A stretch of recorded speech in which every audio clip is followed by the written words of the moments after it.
Let's talk about one of the most unexpected turnarounds in the Bible. It's the story of King Ahab, a man who, by all accounts, had crossed every line.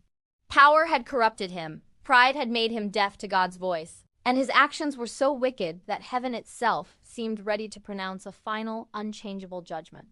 The prophet Elijah delivers this heavy message from God, detailing the disaster that would befall Ahab and his entire household. It was a sentence of complete annihilation. And at that moment, you would expect Ahab to do what he always did: argue, make excuses, blame his wife Jezebel, or even try to kill the prophet.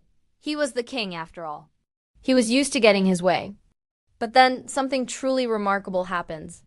The Bible tells us in 1 Kings 21 that when Ahab heard these words, he tore his royal robes.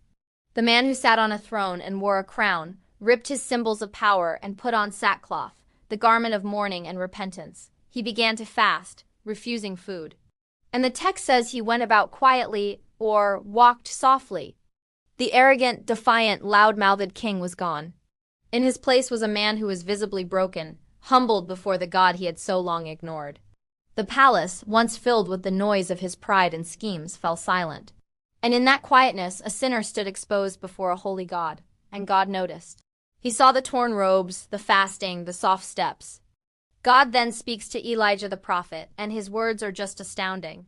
He asks, "Have you seen how Ahab has humbled himself before me?" Because he has done this, God says, the disaster I promised will not come in his lifetime.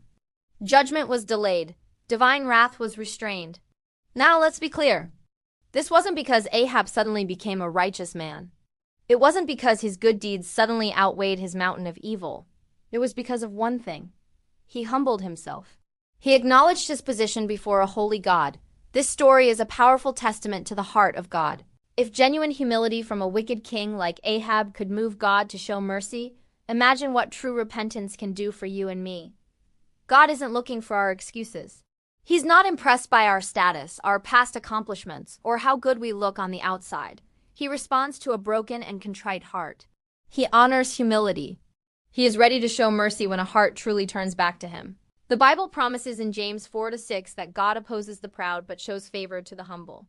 So, what's the garment of pride you need to tear today? What excuse do you need to lay down? Maybe it's time to stop shouting your own justifications and start walking softly before the Lord. No matter what you've done, no matter how far you feel you've gone, mercy is still possible.